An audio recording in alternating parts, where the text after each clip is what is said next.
Welcome everyone to Male Fuzz TV. I am Peter, and today I'm going to be talking about For All Mankind, Season 1, Episodes 5, 6, and 7. I was excited to get to this next batch of episodes since I was feeling so positive on the show after 3 and 4. And this trilogy of episodes does have a nice kind of arc. Obviously, Apollo 15 was just launching at the end of Episode 4. And Episode 5 is very much that mission, and it's very much the looking for ice, and Molly's big kind of like first female astronaut voyage that the press are all talking about, and we're hearing a lot of that, and the stuff on Earth with her husband and everything else. Then you get to 6 and 7, which are an interesting pair of episodes, because Episode 5 pulled a little bit of a surprise on me, which was it jumped a couple of years ahead with the landing of a base, a moon base. So just this module that is a habitational module, which is where a lot of the action, particularly in Episode 7, takes place. Episode 6 has a little bit of it. Obviously, it kind of sets up who's there in the moon base, that being Ed, Gordo, and Danielle. But it's Episode 7 that's really their episode and really deals with their struggle of being on the moon and all that stuff. There's not as much of it in Episode 6. There's a lot of stuff on Earth in Episode 6. But yeah, I have a lot of thoughts. I'm still very much enjoying the show. I'm liking this kind of advancement of like stuff past where real life got to, in terms of the space race and technology. There's still some interesting kind of like time period stuff coming in. So part of the plot in Episode 6 and 7 is that they've got like one videotape that they're watching over and over again of this TV show. The Hi Bob show. Bob Newhart, I say.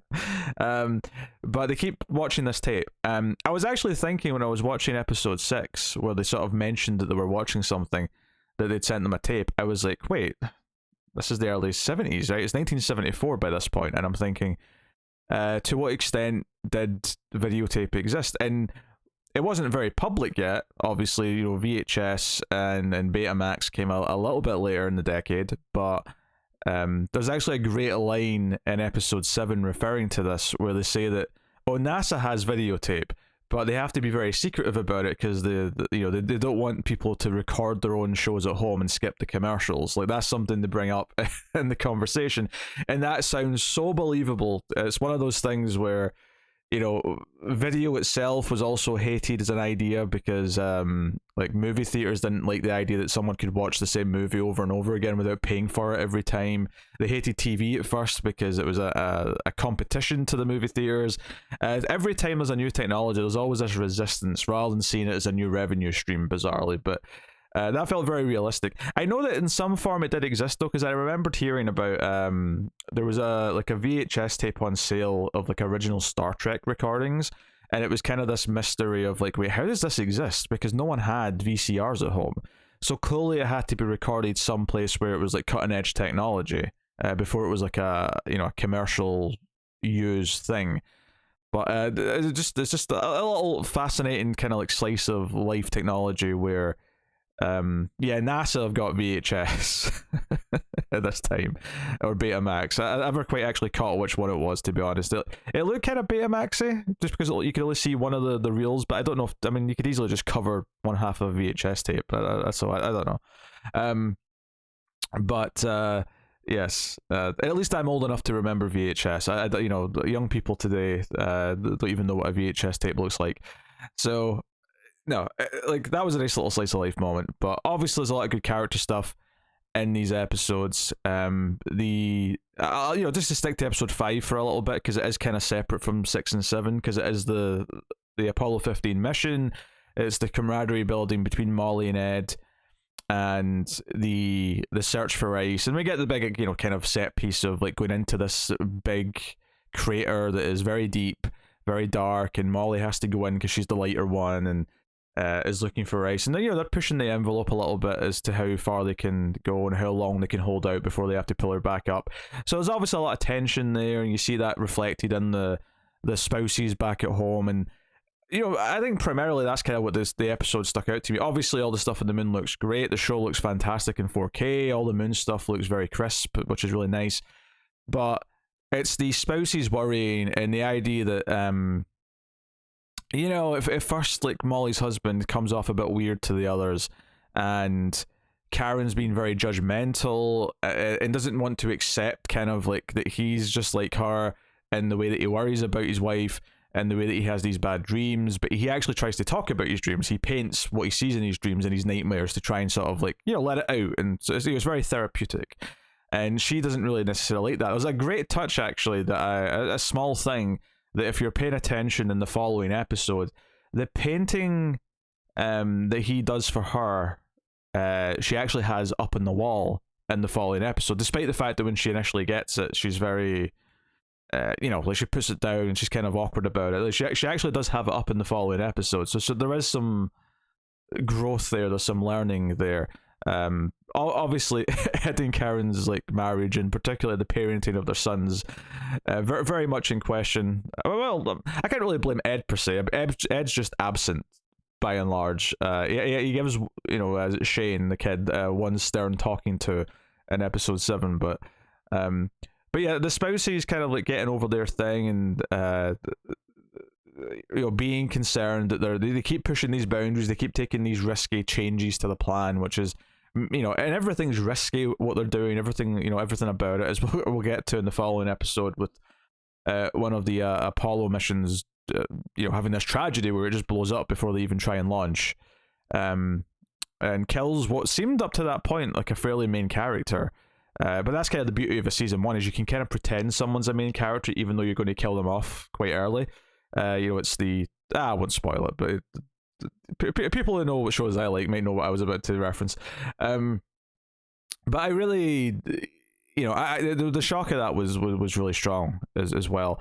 I particularly, I like that no one noticed it right away in Mission Control. There's like one woman who stands up and stares at the big, because it's on the, you know, it's on the giant screen, like it's there for them to see, but they're all just sort of talking about the launch and like planning for things.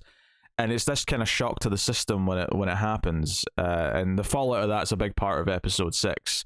You know, where we meet Braun again. We bring him back into the story, and Margot's kind of like next stage of her evolution. There's this like, you know, interesting reveal early on in episode 6 where she, you know, they're announcing that they've got their first ever female flight director, and you sort of like naturally assume it's going to be Margot. But then it reveals at the end, you know, at the end of the scene, that it's this other woman who's been around, and the camera goes over to Margot, kind of clapping politely, but clearly it's eating at her. Clearly she feels overlooked, and that's a big part of episode 6. She doesn't want to speak to Von Braun, but Von Braun's got something to tell her. He kind of forces her out there by, like, because he's done like an independent report on why the rocket exploded the way it did, and it, you know, it's ultimately a manufacturing defect, but there's some political reasons behind it, because they gave this to like it was Illinois, like someplace in Illinois got the contract. It changed to them for political points, and that's why a Republican in Illinois decided to back this equal rights amendment that was going out. That's introduced in the episode. So again, we're dealing with all these social topics, you know, alongside the space race stuff, which is part of the fun of the show, where it can kind of examine some tougher things. But yeah, it's kind of this interesting look at, how do I put this? So Von Braun's this character, and I didn't really talk about it too much in the last video, but you know, this idea that he was a Nazi, or at least was forced to work for Nazis. You can kind of, maybe there's some room for the debate as to like how compliant he was, how much he was into it, how much he overlooked things so he could just focus on his science, or and how much of a crime that is in and of itself, and you know, like there's just the various layers to that. And I'm not necessarily passing any specific opinions or judgments as I describe that. I'm just kind of like putting out that's kind of the spectrum of things we're looking at. But he wants to talk to Margot about her father, and reveals that her father had a secret, that he worked on the Manhattan Project and was instrumental in, you know, and felt particularly guilty about the nuclear bombs that went down in Japan. And despite the fact that, you know, and Von Braun tries to argue that he used to try and tell him that, oh, but you saved lots of lives that would have been lost if they'd invaded. A lot more people would have died potentially. But it's interesting coming from Von Braun, because arguably Von Braun's already made kind of a life out of like forgiving himself or giving himself like get out clauses for things he's been involved in. So maybe you would kind of question like, well, yeah, but you've sort of forgiven yourself for all these things that you did. If he has indeed forgiven himself, so clearly he's willing to live and move past it. I mean, maybe forgiving himself is maybe a bit of a strong term to use, but it's this idea that, you know, her own father had to deal with this guilt of something he did. And she even accuses Von Braun of like, you know, like this is unfair. This is not the same thing that you did. This is not the war crimes that you committed. My father didn't do the same thing. Like, working on the Manhattan Project isn't the same as you being complicit in, like, you know, slaves and people being held captive, being forced to do dangerous work and killed and things like that. And he does say that he doesn't invite that comparison. He's not trying to say that because her father did this that he should be given like a free pass. He's trying to make the point in some ways that that he is still a human being and he is still trying to do good things, and that he's done good things for her. He taught her how to play piano. He helped train her in math skills. You know, he's been a fundamental sort of like uncle to her entire life, and that's not necessarily nothing just because he has this darker past. So he's trying to make these points, and you can kind of decide for yourself, like, you know, how much of it you necessarily agree with them, how much of it you wouldn't forgive him anyway. Margot certainly having issues with her father, and now her surrogate father having these extra issues obviously muddies things up for her especially. Ultimately, the lesson he has for her this episode, though, is that they don't want this to get out, that, you know, this kind of was and this actually was one of the things that made me think of Chernobyl, bizarrely, is this idea of, because in Chernobyl, of course, the idea of the scientist admitting to the state that this is the state's fault for cheaping out on parts, like, they're not going to do that. Like, the NASA director, whoever he is now, I can't remember his name, is a new guy in these last few episodes. He is going to, like, he's going to, you know, cover this up. He's going to classify it, and this will never see the light of day. And Von Braun says to Margot, look, you should take advantage of this because every bureaucracies are corrupt, and this could be your key. And also, there's a good bit of character examination here as well, where he talks about how, yeah, you're the smartest, you've worked hard enough to be the smartest, you always take everything very seriously, but you don't really socialize, you don't really, you know, you're not seen as a team player, and that's why you were passed up for this job. It's because you don't actually form any bonds. You think that the merit alone should be enough to propel you to the next stage and go up through the ladder, but instead, no one is willing to give you that role because you don't have any actual bonds with the people around you. And so instead, this is your chance to move on up. He's given her this kind of like key, and she uses it. You know, she makes a copy and blackmails the guy to give her a flight director job, like, you know, to make a placement, to make a new team, whatever it is. But she's getting that job, and it seems like he's going to buckle. She's not actually in episode 7, so we don't see the fallout of that yet. I've not seen kind of like the next stage of where Margot's going to be. But she is going to pass on this idea of teaching someone. She actually meets the girl, you know, whose dad works, I think, Aleda, I think is her name. But she offers to give her some guidance. She sees some of herself in her, and she wants to help her. And that's kind of, it's almost like a balancing at the end of the episode, because she takes this sort of like step, this sort of darker step to get what she wants, and maybe, you know, she deserves it, but it is this kind of nefarious step to sort of like get to the outcome. And it's kind of counterbalanced in terms of humanity, because she immediately, then almost the very next scene is her offering this help to this girl, and that she can do some good for her. And obviously what she's done doesn't compare to what her father worked on, which doesn't compare to what Von Braun was working on in these days during World War II. But it does kind of like, okay, she's done this thing, she's going to sort of do something good now afterwards, whether she's making a conscious choice to do that, or she's going to help just because she recognized some of herself and that this girl's going to need help. So I thought that was an interesting character beat for Margot in episode 6. It was a really interesting, and that was very much the focus. The other thing running throughout the episode was Shane getting into more trouble with Tracy's son, and kind of some tension there throughout the episode. So I was into all that stuff. And that carries into episode 7, which even leads to the cliffhanger, which is Shane ultimately, when he's grounded, goes out to his basketball game and seemingly gets into an accident, probably hit by a car when he's on his bike. You would assume is the obvious thing to suggest, but it could be anything really. At this point, Karen thinks that he's done so because he's been caught shoplifting, he's been graffitiing on stuff at school, he's been doing all this stuff, and they even the teacher even suggests that when he's got both Karen and Tracy there, that the kids, like, one of them's a bad influence on the other, and they get so outraged, they're offended by this, like they'll be punished, but this is not a big deal. And there's definitely like a running trend of that in these couple of episodes. This denial of the truth, this denial of mental health, which again is maybe indicative of the time period, and most people see the idea of going to a therapist as taboo.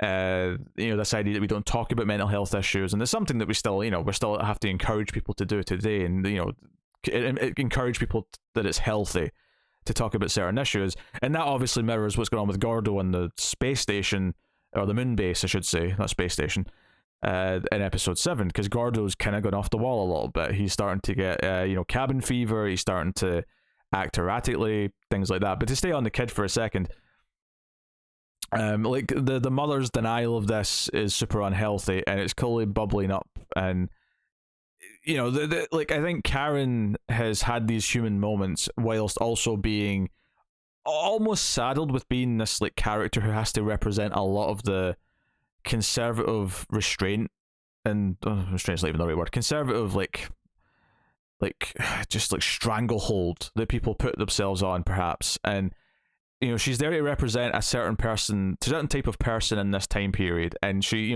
because of that, she has a lot of stuff where I think as a modern viewer, you're recognizing a lot of this, whether you're consciously talking about it like I am, or you're subconsciously just sort of taking it in as you're watching the show. I think it makes her a frustrating character in a lot of ways, because you're like, God damn,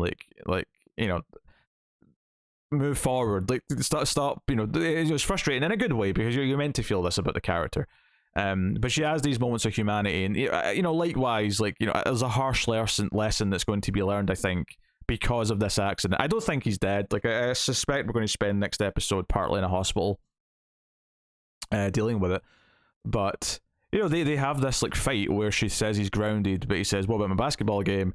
And he throws a fit, he throws his books down and says this is bullshit, and she slaps him, and it's a very emotional scene for her. She feels guilty about the hit. She's struggling. Obviously part of this is Ed's absence, that's obviously true, but clearly the way they're handling this and the way she's dealing with them is very different. And mental health's actually kind of a big theme that's coming into this chunk of the season.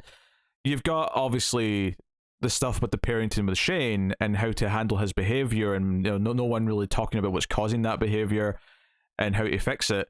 You've also, of course, got Gordo, in a very extreme case, but it makes sense that in this cabin fever scenario, this very isolated scenario, that one of them would start to break down, and that's kind of what happens.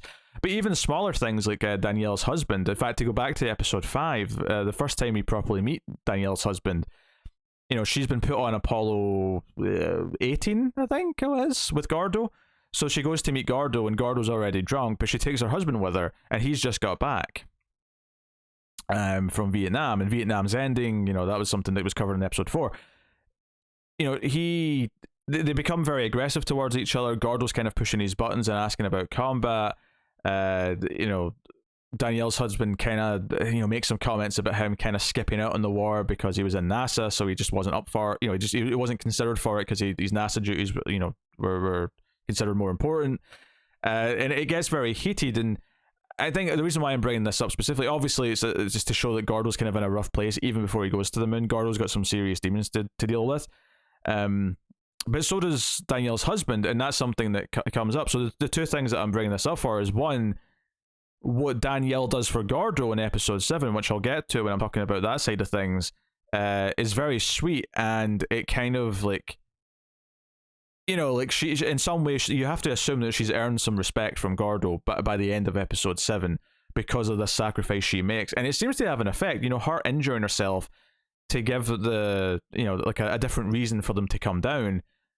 Like, it does look like she's getting, blamed for that. Like, there's people looking at her in the hall at the end of episode 7, like, "Oh, you screwed up. You messed this up. You did this." She's kind of like hammered her own reputation, and maybe she doesn't mind that in a way because she feels that she needs to be next to her husband. Because that's the other thing that I need to mention, is that her husband is also breaking down. He's, I don't necessarily have the history knowledge to speak to this too much, but clearly he has, what I've seen in other movies, I've heard about from time to time, is this idea that some of the soldiers that came back from Vietnam had a lot of trouble readjusting to normal life, and probably even worse for a black man in this time period, you have to imagine. But he can't get a better job than I think it was doing groceries, I think he said, and he's having shakes, he's not doing well at interviews, and he's acting kind of erratic, and he ends the call a little bit abruptly in episode 7. But it's this clear sign that he's having serious mental health issues. He's really struggling, possibly with PTSD or something else, and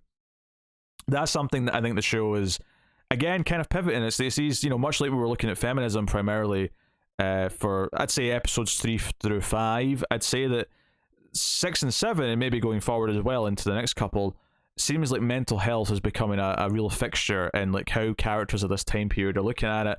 And admittedly, like, and on the one hand, I'd say, like, how is this affected by the change of history here? But maybe by having a base on the moon and having Gordo go through this, even though it's been kept secret right now to save his career, I do wonder if, like, the idea of mental health is more encouraged to be explored because of the effect on astronauts when they are in these isolated situations. And that's the thing that goes on in episode 7, is at the start of the episode they're supposed to already be gone, they're supposed to be relieved, but because the rocket blew up in episode 6, and they're trying to make sure that they're fixing it, and they're building one, and there keeps being set back, so they keep being told 2 more weeks, and they know it's bullshit every time they hear it. They don't really know when to believe they're actually coming home.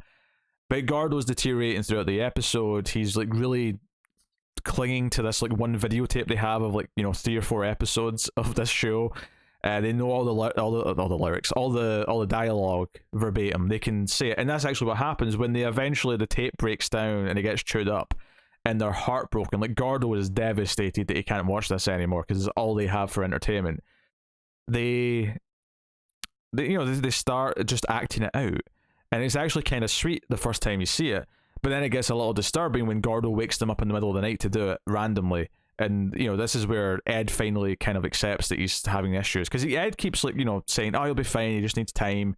I've been through some tough spells, but Gordo will be fine, he's tough. And Danielle's noticing it and kind of saying to Ed, look, I think this is getting bad. I think he's starting to lose it. We have to do something. And Ed's refusing to accept it. So it kind of escalates from there. He becomes obsessed with ants. I thought the scene where Ed's, after this, like, waking up in the middle of the night scene, Ed agrees to take him out for a walk, which is something that Gordo's been liking to do to clear his head, but Ed sort of grounded him into the base because he was acting out of sorts. But he takes him out supervised for a walk, and I thought this scene was wonderfully effective, where he thinks there's ants in his suit, because there was an ant farm that got spilled earlier in the episode, and he's been kind of obsessed with the ants kicking about, and he goes to try and take off his helmet. He goes to try and open his helmet to get the ants out, and Ed has to, like, wrestle him and tackle him down and make sure he doesn't kill himself. I thought this was a very tense scene. It was very effective. It really felt like he is a danger to himself now, if not to the others, but certainly to himself. And who knows what he could do, with systems or with the base if he's left unsupervised when he's in this state. But Ed has to take care of him, and there's this conversation about how when they come back down, if they have to say we have to take the lifeboat back and abandon the base, one, of course, the Soviets will get it. More on that in a minute. But also, Gordo will never fly again. Not even as an astronaut. He will never be able to fly again. He will be in therapy, and they will take away his pilot's license because he's untrustworthy.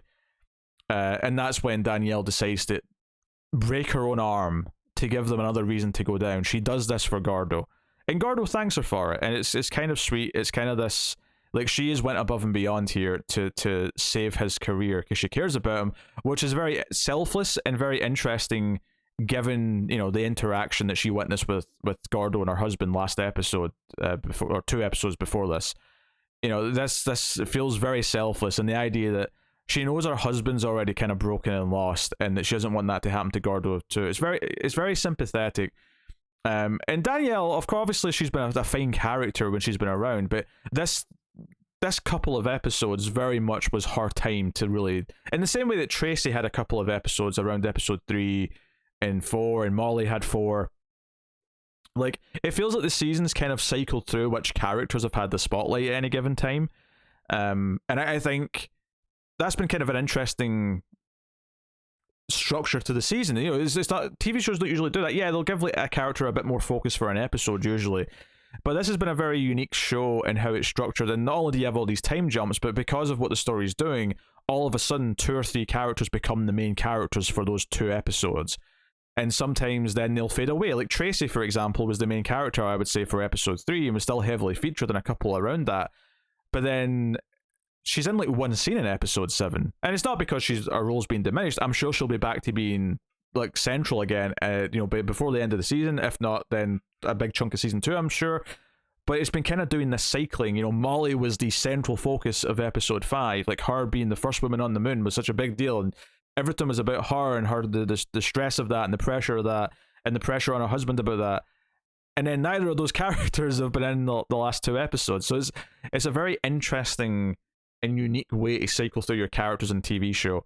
And it's putting a lot of trust in your audience to sort of accept that. And, you know, because Ed's obviously back to being important here, and he was important early on, but he took a back seat. You know, he was the training instructor for one thing in like episode 4 or episode 3, but that was kind of it. And, you know, episodes 3 and 4, it was mostly not him. You know, he was kind of a side character for a while. So it's very good at cycling through them and giving different characters different times to shine. And, you know, it's kind of an indication that it doesn't matter who came first. You know, Danielle was not focused on when she first appeared in episode 3. She had a couple of scenes. Obviously, her appearance was notable for a couple of reasons. You know, being the only black woman on the program mainly, but as times went on, you know, now that she's had this time to focus, and she's got a lot of good character stuff in these last couple of episodes. And you worry about her a little bit at the end of the episode, because it seems like other characters at NASA might blame her and see her as a failure now because she got this injury, even though we know she did it intentionally. But it leaves Ed on the moon himself. Ed decides to stay so they don't lose the base, because the Soviets will take it. And that's actually one of the other things that was very exciting about the end of episode 6 was Gordo's out for the walk and he sees the red lights of like a Soviet base, presumably somewhere in the distance. And we already knew from the ground that there was a Soviet base. You know, for the first time in this space race, the Soviets and the Americans are on the moon at the same time. And that brings to question, like, what happens if they run into each other? What happens if they interact? And it doesn't quite happen yet. They sort of play it a little bit more like suspenseful, where they see the footprints to one of their mining like devices, and they're kind of like, oh shit, the Soviets have been here, and they're talking with, you know, cards, so the Soviets can't hear them, to NASA, to, you know, so they don't know what they're saying to each other. That's all very interesting, but I am very curious what happens once they interact. Like, I almost expected that they would be friendly. That, oh, all that shit going down there, that's whatever, but up in the moon, like, you know, like there's 3 Soviet cosmonauts, there's 3 astronauts, let's just be friendly up here because it's not worth the effort. But at the same time, I do enjoy the suspense of, are they sabotaging things? Are they tinkering with their equipment? Is Ed in danger by being there on his own with 3 Soviets? Will they actually try and fight him? You know, are they fighters? Like, I mean, obviously a lot of these astronauts come from the Navy, so I guess in some way they are, but that's a little bit different from, you know, infantry and, like, you know, one-on-one human combat, you know, hand-to-hand combat or whatever. So I don't know, that stuff's obviously very fascinating. It's kind of the action stuff in the background that just gives it a bit more spice. We are like, oh, like, are they going to run to the Soviets at any point? And if so, what's going to happen? I still kind of half expect them to, like, I almost expected them to be in like a situation where the Soviets end up helping them, and it kind of like forms a bond, and maybe the whole space race and the Cold War just gets thrown out the window when it's just these people on the moon. Because how exciting would it be for these 3 astronauts? If you know, maybe obviously the 2 of them have left now, but the idea that there's 3 astronauts that have not seen another living person outside of a call in months, years maybe at this point. I mean, I don't know how long it's been exactly, but just how exciting it would be to meet some new people. Now, admittedly, they might not speak English, you know, so maybe there'll be a communication problem anyway, but just for the excitement's sake of it, how that would play out, and how, yeah, you know what, we're astronauts and cosmonauts, we're not soldiers, that's not, like, how about we look after each other up here? Like, I'd be very interested to see if that's what comes to pass, or if we get any hints of that.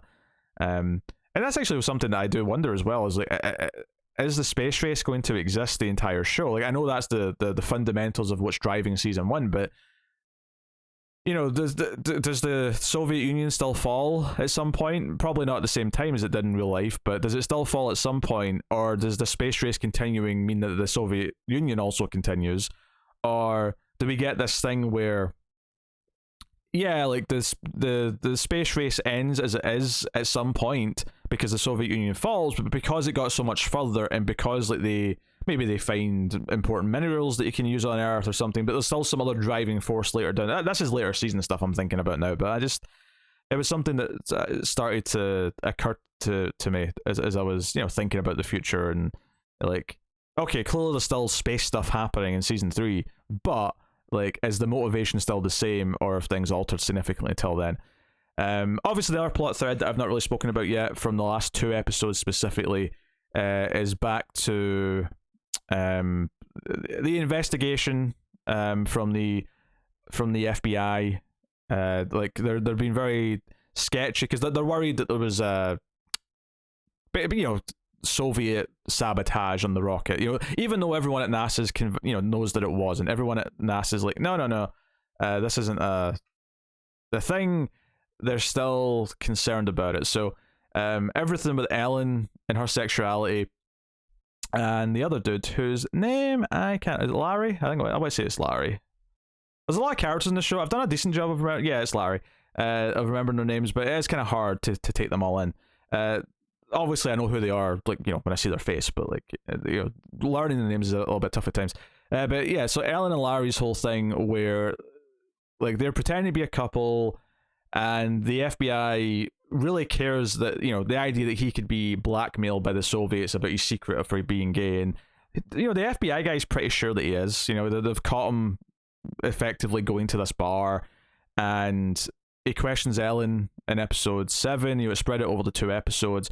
It ultimately ends with a suggestion from the NASA director, like, hey, like, I'm not going to make any judgments, it's not even that he doesn't want to make any judgments. He probably is a judgmental prick, but it's more just that he just wants this to go away, and he makes a suggestion that, what would squash all doubt. There's something you two could do to make this as a ridiculous notion. Obviously, he's talking about marriage, and that upsets the bartender, who's really into, her and Ellen have had a relationship, and says that they're through if she goes through with this. But ultimately, both of them want to keep their jobs, they want their careers, they want to keep working at NASA. So, yeah, they do get married at the end of episode 7. Again, this idea of the social issues coming in and talking about just... It's kind of funny that the episode that starts with... And this is episode 6 I'm talking about here. Episode 6 starts with this equal rights amendment, and everyone's cheering about it, everyone's happy about it. And obviously, the idea of the first female astronaut on the moon probably helped that, push this along in terms of the hearts and minds of people and things like that. But you have them all very happy, but then later in the same episode, the idea, no, being gay is still like a big deal, and like, you will be, first of all, you won't be allowed to work at NASA.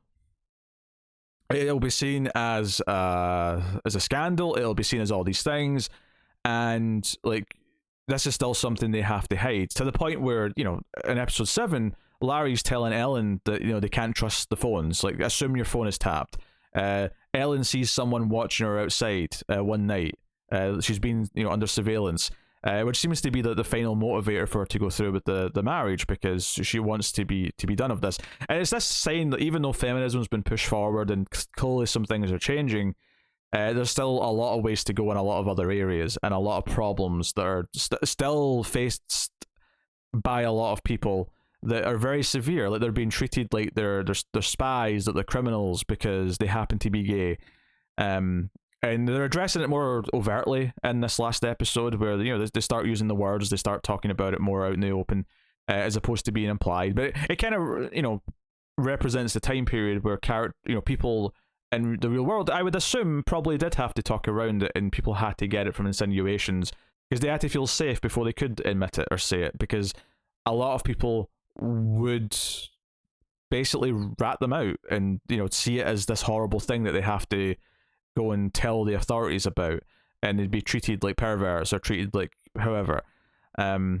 And that's something, obviously this show is going to span a big period of time. I'm very curious to see how this is then handled once we get into, like, say, the 80s and maybe into the 90s, if we get that far.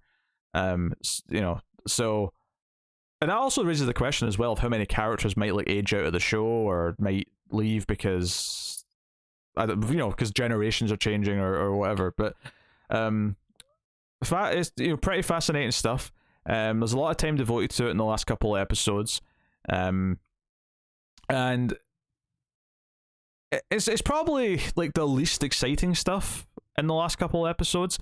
I think conceptually what it's doing is really interesting, and I love kind of exploring the time period, and obviously it's somewhat heartbreaking to see them have to go through to all these lens to hide this part of themselves.